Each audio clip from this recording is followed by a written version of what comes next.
Salamy e!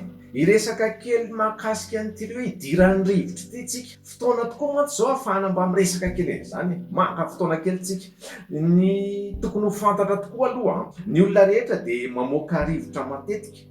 Dia aza mba menatra mandefa rivotra zany, fa fidio fotsiny ny toerana anaovana an'ilay izy. Tsy ny tany ny fady ireo olona, fa ny orom-bahoaka. Mety ho malaindaina fiasa mantsy ny vavony a. Mety malaindaina fiasa ny tsinay a. Io moa le zareo teknisiana hoe gastroparésie ilazany azy. Malaindaina mihetsika io tsinay sy vavony io. Mihetsika matetika mantsy ireo na dia tsy henontsika ety avelany a. Ka ny olona manana toe-batana diabetika matetika tratran'izany, vokatran'ilay fahasimban'ilay retsim-pandray, nera io resantsika io. Dia manjary miadana ny fialan'ny sakafo ao amin'ny vavony makany amin'ny tsinay any. Manjary mivangongo dia miziriziry ny vavony, ny tsinay. Mitombo ihany zany ilay rivotra tokony hivoaka.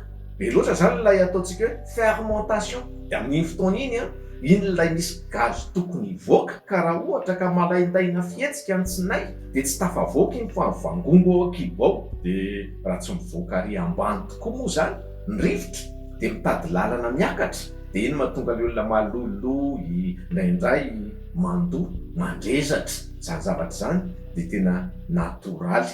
Raha ny tokony ho izy aza dia mitazona loatra ny hoe te handefa rivotra, fa atao zany fa mifidy toerana fotsiny kosa anaovana azy. Zay moa dia sahantsika teo. Misy koa hoe vokatr'ilay fikorotanan'ny bakteria ao anaty tsinay. Misy mantsy ilay sakafo hoe mitondra fibra, dia ireo fibra ireo ao anaty tsinay fandevonana azy. Fermentation le izy. Ohatran'ny siramamy ihany koa, raha be loatra siramamy tavolo dia iny mampiteraka ilay fermentation be loatra, dia mitombo ny gazy, dia miziriziny io kibo io raha tsy mivoaka ny rivotra. Ny sakafo tsy milamina tsara zany a, dia mety hiteraka an'ilay hoe miziriziry ny kibo io. Dia manjary hoe nidiran'ny rivotra e! Tao anaty tsinay tao ihany ny fironan'ilay rivotra arakaraka ny sakafo nohanina tompoko. Mety ho fanafody koa anefa. Misy fanafody izay mety miteraka rivotra, misy nefa fanafody manala rivotra. Dia mila mijery tsara koa zany tsika amin'izay atao rehetrarehetra. Ka inona raha ny tokony atao? Tsotra ny afatra, amboary ny sakafo hohanina. Ahena zany ny siramamy, ny tavolo, ny lafarinina rehetrarehetra io zany mety hivadika siramamy tokoa mantsy ireny. Tena hivadika siramamy ny lafarinina. Dia ahena koa légumes, satria hozy tsika ny siramamy manao fermentation azahoana rivotra gazy mivoaka. Ny légumes tahaka an'ireny hoe chou-fleur, brocoli, poireau, tsy hoe tsy hihinana an'ireny indray akory, fa hoe ahena raha be loatra ilay rivotra miforona ao an-kibo ao. Dia ahena ireny lanjalanjaina ny sakafo hohanina.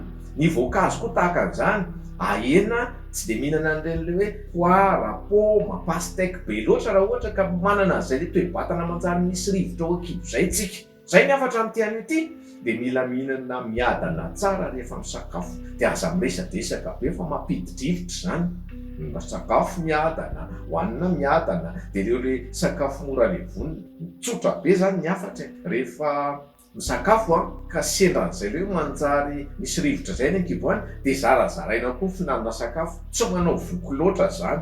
Dia tsy adino farany, sao dia adino. Ilay mampiasa vatana, manao exercice physique. Tsy sport no resantsika eto. Tsy mandrezatra be amina sport zany fa dia tsotra ny afatra mampiasa vatana. Fandehanana tongotra fotsiny mandritra ny 30 minitra dia efa mety ange zany e. Dia ilay mampiasa vatana ao an-tokantrano, manasanasa lamba mampiro, rehefa mety daholo. Fa rehefa vitantsika zany dia tsy dia misy an'io rivotra be io miforona ao anatin'ny tsinay.